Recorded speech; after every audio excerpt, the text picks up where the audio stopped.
Bom, boa tarde a todos.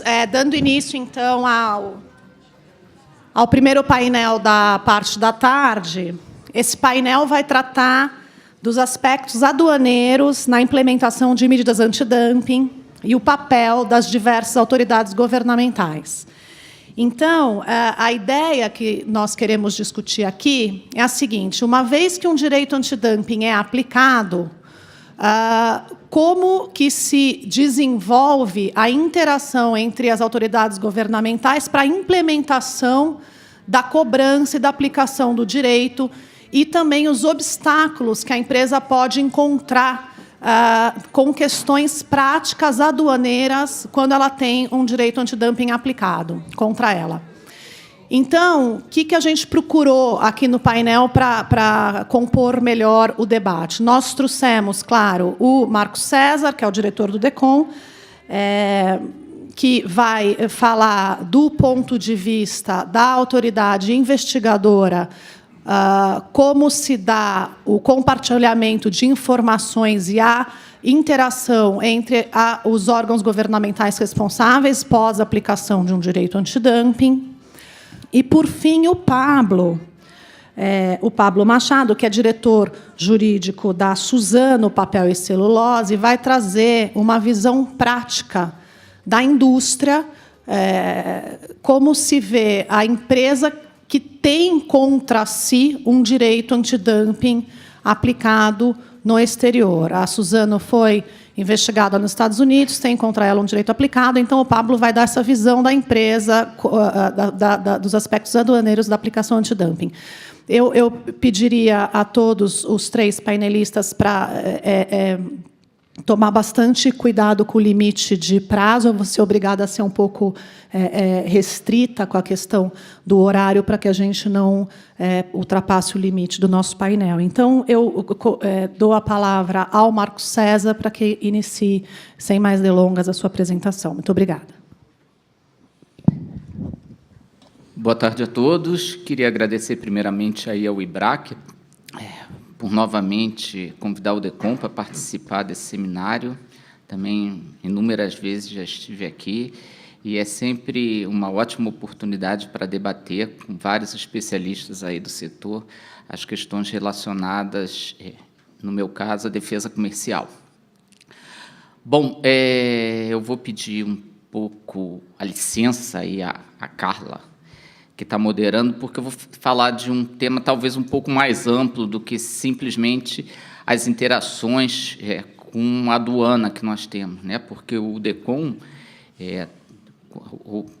na fase da investigação ou quando aplica ou propõe a aplicação de uma medida, na verdade, nós temos uma interação muito grande com diversas órgãos da administração. E eu queria trazer um pouco, eu imagino que muitos de vocês já devam saber exatamente essas interações, mas são coisas que são sempre importantes ressaltar. Eu vou dividir, então, essa minha apresentação em duas partes. A primeira, eu vou falar da esfera administrativa, né, para a garantia da eficácia na esfera administrativa, e outra na esfera judicial.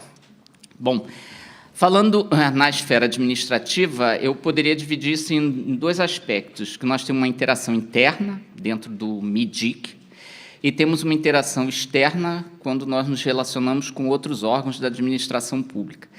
A administração dentro do MIDIC, principalmente no âmbito da SESEX, uma vez que nós temos outros órgãos atuantes, né, depois de uma medida aplicada, principalmente dos departamentos da própria SESEX, que são o DESEX, que é o responsável pelas licenças de importações. Vocês devem saber que, uma vez aplicada uma medida, todos esses produtos ficam sujeitos a licenciamento para importação, e isso significa também a apresentação de declarações de origem dos produtos.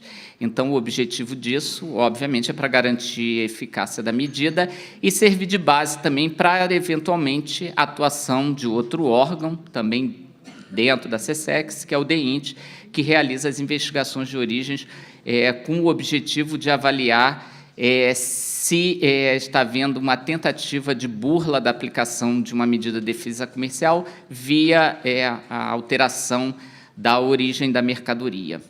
Vocês devem conhecer que várias investigações já foram feitas pelo DEINT com o objetivo de esclarecer se aquele pedido de importação, isso é feito na fase de autorização dessas importações, se efetivamente a origem declarada é aquela do produto.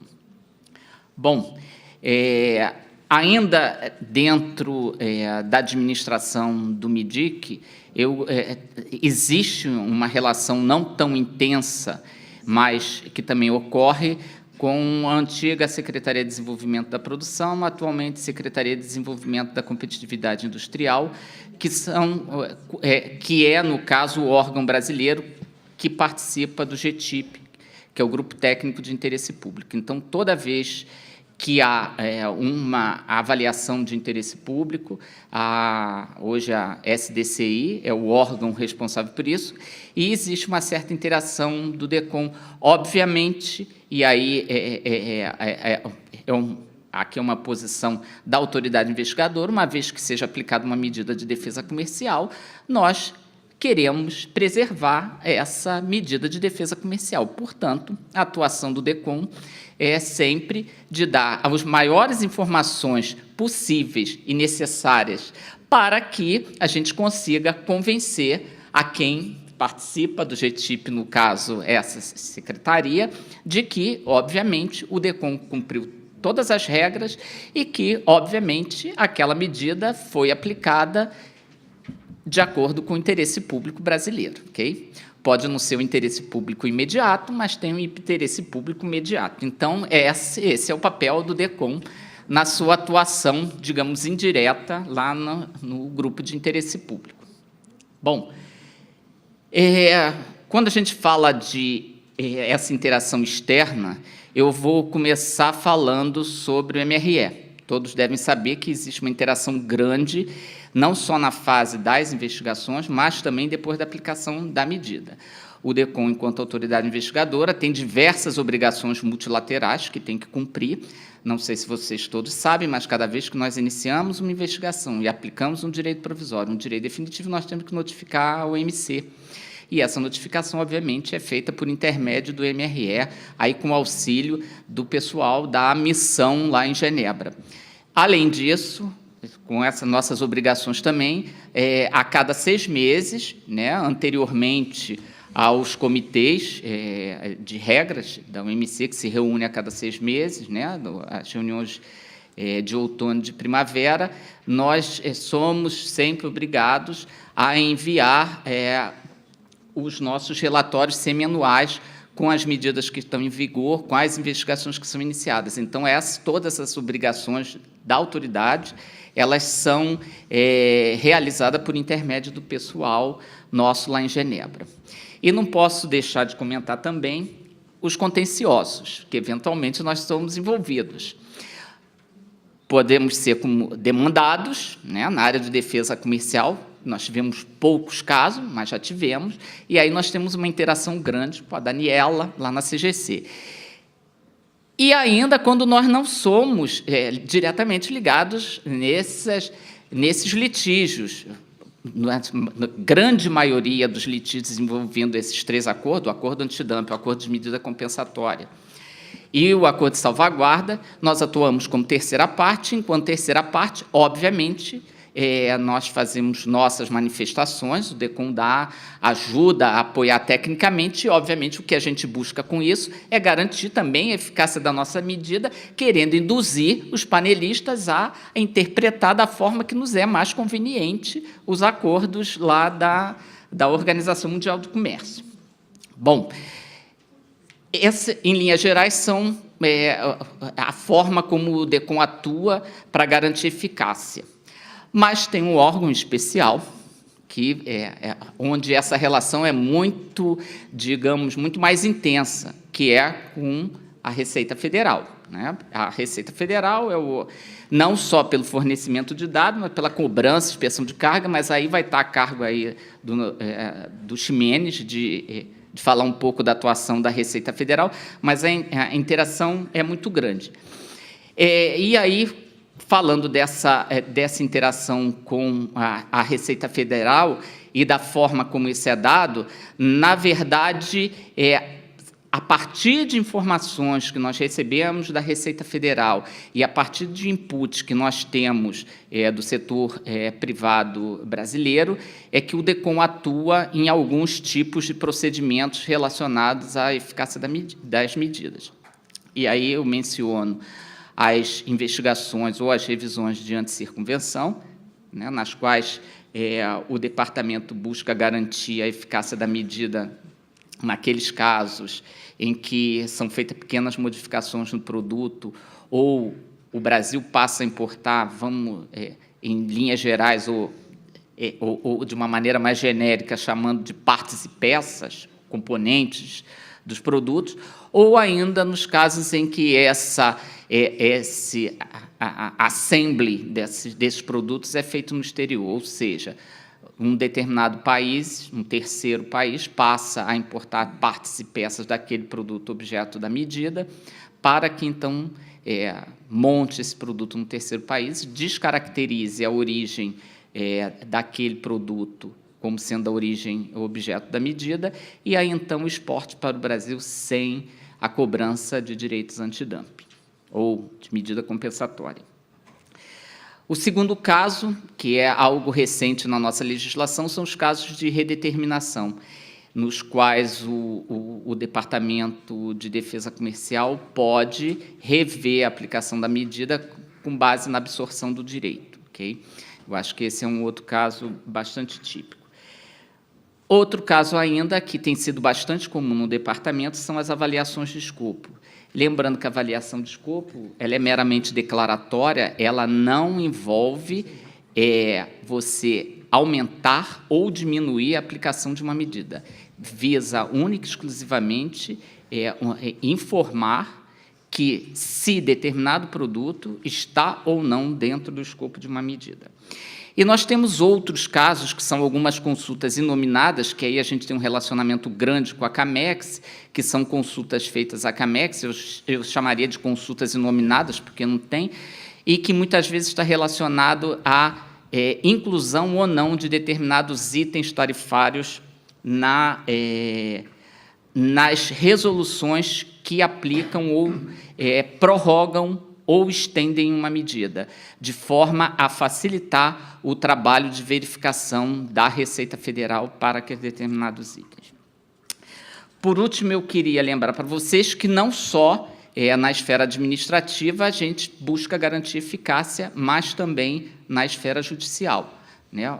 Na grande maioria dos casos em que há uma demanda envolvendo a aplicação de medida de defesa comercial, o Departamento de Defesa Comercial dá apoio ou à AGU ou à Procuradoria da Fazenda Nacional, que normalmente defendem a União nesses casos, e aí atuando juntamente com esses órgãos, dando apoio técnico e, eventualmente, participando como assistente técnico nos casos em que haja perícia. Então, a atuação do Departamento é bastante ampla, em termos de tentativa de garantir a eficácia da medida, e busca sempre, obviamente, os interesses relacionados à manutenção dessa medida. Okay? Eu acho que é isso, Carla. Muito obrigado.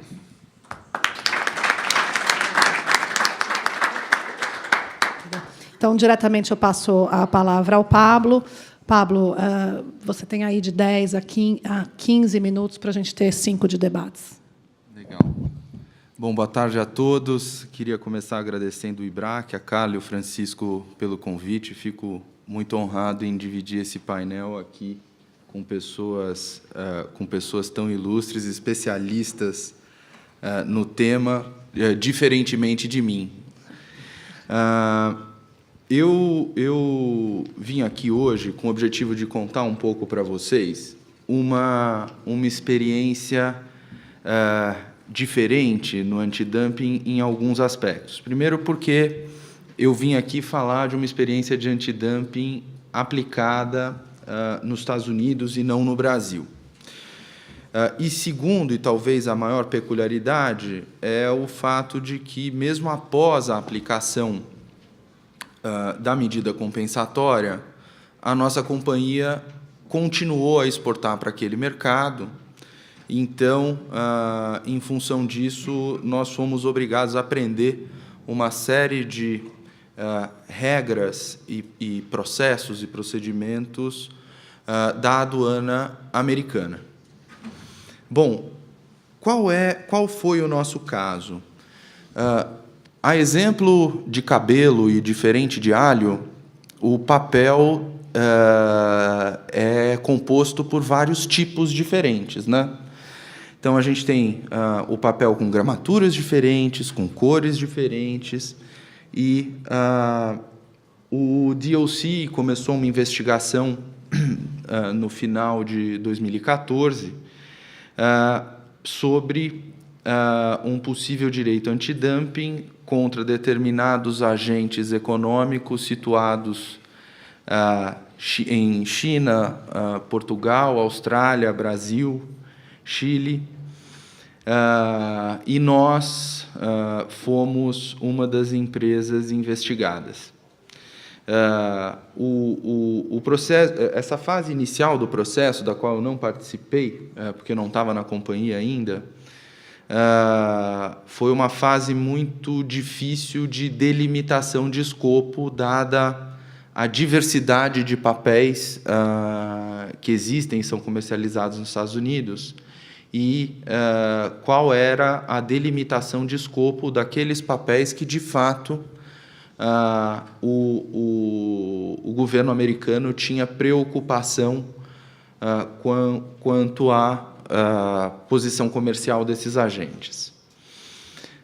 No dia em que eu cheguei na companhia, no meu primeiro dia de companhia, a companhia recebeu a notificação do DOC da medida compensatória provisória. Então, eu sou um cara super pé quente, assim, já cheguei dando boas notícias. E, a partir daquele momento, a gente começou a fazer conta. Bom, dada essa medida compensatória, eu consigo ou não consigo continuar a competir naquele mercado e, se eu conseguir, como é que eu faço? Nós temos uma operação, nós temos uma subsidiária nos Estados Unidos e com uma operação de distribuição, e os nossos canais de distribuição são feitos por uma trading, que também é uma subsidiária da empresa brasileira, por uma trading localizada no exterior.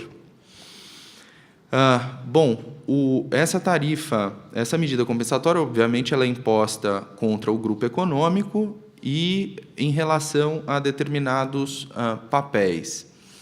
A primeira grande dificuldade, depois de ter sido concluída a conta, foi a gente estruturar como seria o desenho da operação comercial para que eu pudesse continuar vendendo nos Estados Unidos, né?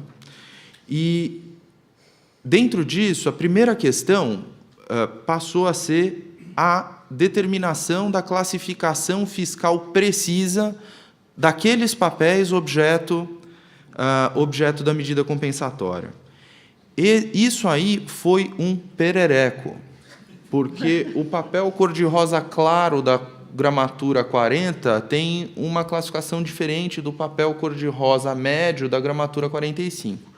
Então, aí a gente vai tentar encontrar, e para alguns papéis você não tinha uma classificação fiscal específica e teve que fazer consultas à aduana americana para poder entender como fazer. E, passada essa novela, uma próxima discussão passou a ser quem vai ser o importer of record dessa mercadoria e, portanto, a entidade sujeita ao pagamento da taxa antidumping. E isso tem muita implicação em relação à sua estratégia e à sua flexibilidade comercial. Uma vez que você paga a tarifa antidumping, incorpora isso ao seu custo, obviamente, você não pode reduzir o seu preço abaixo do custo sob pena de estar praticando dumping de novo.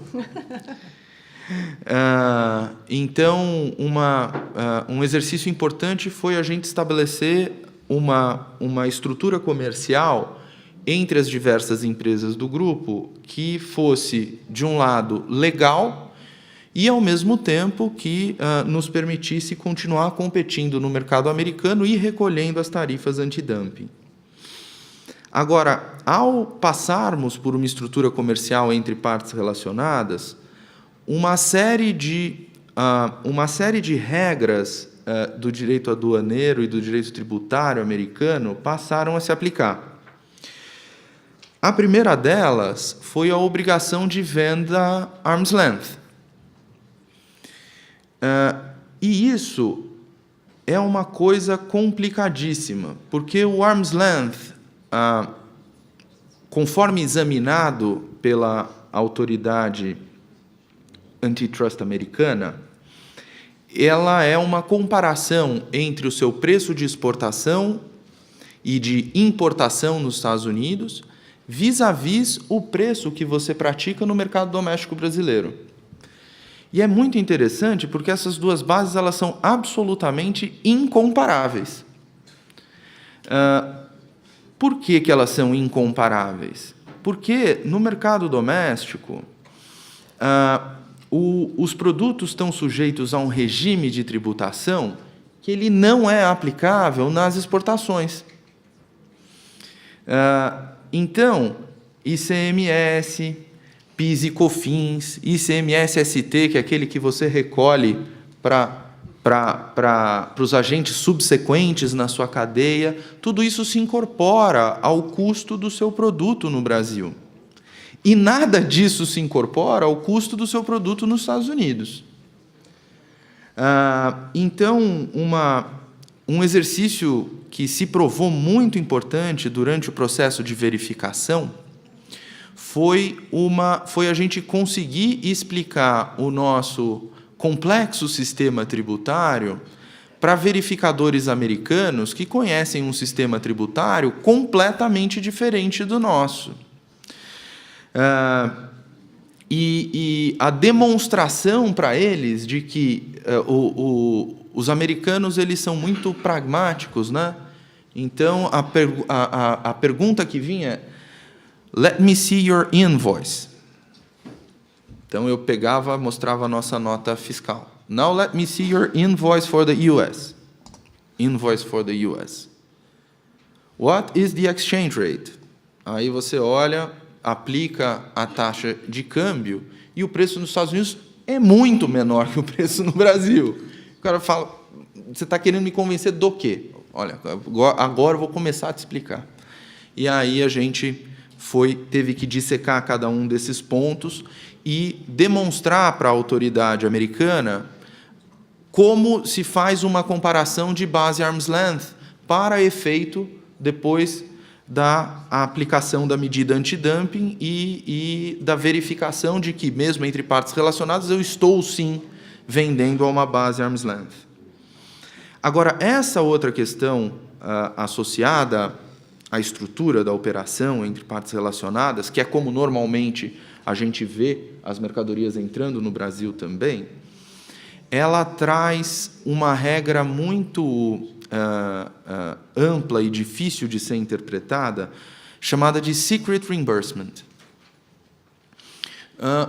O que é o secret reimbursement? Ele nada mais é do que evitar-se que a taxação antidumping ela seja reembolsada pela entidade que originalmente exportou aquele produto. E quando a gente estava discutindo com os nossos advogados americanos o que pode ser um secret reimbursement, você fica apavorado com a amplitude de coisas. Então, nós tivemos que fazer uma revisão total sobre todas as transações entre as partes relacionadas envolvidas para ter certeza que, qualquer uma dessas transações, mesmo que completamente desconexa a nossa operação com os Estados Unidos, ela não poderia ser interpretada pela autoridade americana como um secret reimbursement. Porque, se fosse, a consequência era a tarifa antidumping em dobro. Bom, uma vez estabelecido todo o nosso plano de comercialização, né? Bom, então encontramos aqui qual é o NCM nos Estados Unidos. Encontramos aqui qual é a estrutura jurídica e de flow comercial e financeiro. Aí começa a vida real, né? Aí a mercadoria vai para o navio e chega nos Estados Unidos. Quando chegou, nós fomos surpreendidos com a não cobrança da taxa. Nós ingressamos com o produto, aplicamos o código tributário correto e não constava nenhuma medida compensatória no sistema da aduana americana.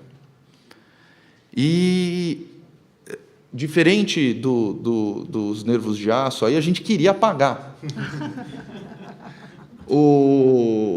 Só que a gente não tinha como pagar, porque eu falava, olha, nós tivemos uma medida compensatória aplicada em caráter provisório e eu preciso pagar. Como é que eu faço? Olha, o senhor, então, a atualização entre a decisão do DOC e os sistemas da aduana levam mais ou menos 30 dias. Então, o senhor fica aí com a mercadoria 30 dias, e aí, daqui a 30 dias, o senhor desembaraça. Meu senhor, se eu ficar com a minha mercadoria aqui 30 dias, eu já tive prejuízo no produto, porque 30 dias de armazenagem talvez valha mais do que vale o produto. Então, tivemos que negociar com a autoridade americana uma denúncia espontânea. Então, nós fizemos uma denúncia espontânea tributária para o pagamento da tarifa antidumping para os primeiros navios que chegaram aos Estados Unidos. Depois que a aduana americana ela passou a receber as informações do DOC, a operação ela se tornou assim bastante mais simples. A grande dificuldade na operacionalização disso são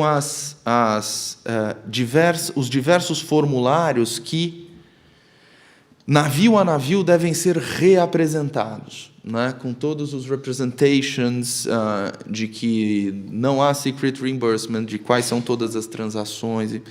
E por incrível que pareça, eu cheguei à conclusão simples de que, se a gente acha que nós temos burocracia no Brasil, a burocracia na aduana americana é impressionante. Hoje, com a operação em andamento e já tendo obtido a redução da medida compensatória inicial, o nosso grande desafio passa a ser trabalharmos com o DOC, e isso eu acho que é um ponto onde talvez o governo brasileiro, o DECOM, possa ajudar as empresas brasileiras em geral, junto à autoridade americana, que é também a identificação da comparabilidade dos câmbios. Como o câmbio tem sido muito volátil, a comparabilidade do câmbio, como ela é feita pelas autoridades americanas, ela não é precisa. Por que ela não é precisa? Porque ela compara data de venda contra data de venda, ou seja, venda uma nota fiscal de 10 de junho de 2016 com um invoice de 10 de junho de 2016. Por que essas coisas não são comparáveis do ponto de vista de câmbio? Porque aquela invoice nos Estados Unidos que eu emiti em 10 de junho de 2016, ela se refere a um produto exportado em março. Quando a gente tem um cenário de câmbio estável, isso pouco importa. Mas quando a gente tem um cenário de câmbio volátil, isso pode ser totalmente determinante para o bem e para o mal, né? Isso foi uma coisa que nós tentamos trabalhar muito. É uma questão prática de fácil entendimento, mas nós não conseguimos convencer a autoridade americana de fazer a comparabilidade nas bases corretas. Vejo que aqui para frente, como empresa brasileira que atua no exterior e está caminhando para globalização das suas atividades, internacionalização cada vez maior das suas atividades, o que eu vejo como muito importante é uma aproximação ainda maior entre a iniciativa privada e as autoridades brasileiras para que a gente possa defender os nossos produtos no exterior. E aqui nós não queremos defender quem está errado, mas defender o empresário que está certo e que não pratica nenhuma ilicitude, a comprovar a inexistência da ilicitude no exterior. Então, era isso que eu queria compartilhar com vocês e queria agradecer mais uma vez a oportunidade de compartilhar esse painel.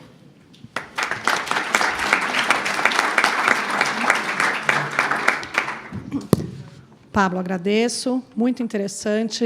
Secret reimbursement seria uma forma de circunvenção, parece. Sim. Interessante, para um outro debate.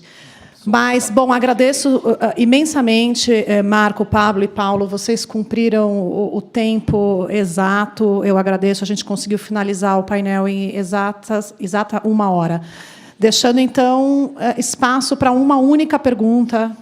Peço desculpas, depois vocês podem encontrar cada um deles ali fora e fazer tirar suas dúvidas com mais tempo, mas agora eu deixaria para debate apenas uma pergunta. Alguém tem alguma pergunta? Bom, então, não havendo questões... que felicidade! Alguém ainda não tinha pergunta, o Francisco assim... Ele foi avisando que para ninguém fazer. Sem pergunta, sem questões. O sorriso era um sinal para você fazer uma pergunta para ele. Não, eu acho que então, assim, uma única pergunta que eu faria para o Marco e para o Paulo é se essa questão de secret reimbursement, achei bem interessante que o Paulo tocou, já foi pensada, vocês chegaram a pensar sobre isso, ou algum mecanismo que evite esse tipo de prática, Marco, ou incluir lá na regulamentação de anti-circunvenção? Bom, eu diria que isso se assemelha, que imagino, ao que a gente chama de absorção do direito, né? São aquelas situações em que você reduz o preço de forma a compensar o importador pelo valor da mercadoria.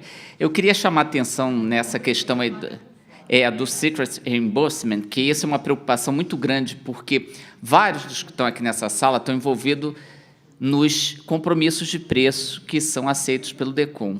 E o DECOM exige que apresente a informação de todos os produtos que estão sendo exportados por aquela empresa. Diz, mas o produto é A, você está querendo informação de B, de C e de D, mas o DECOM, quando pede informação de B, de C e de D para aquelas determinadas empresas, é justamente pensando na eficácia da medida, uma vez que você tem um compromisso de preço em que, efetivamente, a autoridade, né, a aduaneira e a Receita não recolhe nem um centavo daquela mercadoria, desde que o exportador se comprometa a cumprir determinado preço e, na verdade, essa compensação é feita em terceiros produtos.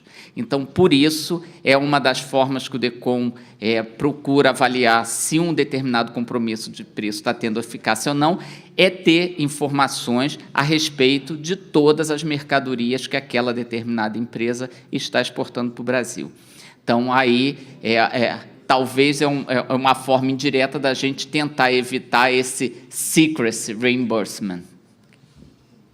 Obrigada, Marco. Então, uma última pergunta, tem aqui uns 2, 3 minutinhos, Paulo, se você puder responder. Para onde vai esse valor todo arrecadado do direito antidumping? Qual fundo de ajuda? É a emenda Bird, né? Fundo de ajuda à emenda Bird.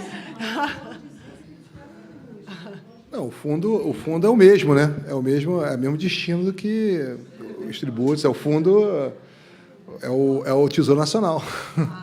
Mas eu posso responder essa pergunta. Não, qualquer um que entre no portal da transparência, e isso daí não é uma informação confidencial, vai verificar que toda a folha de pagamento do MIDIC, atualmente, é pago com os valores advindos.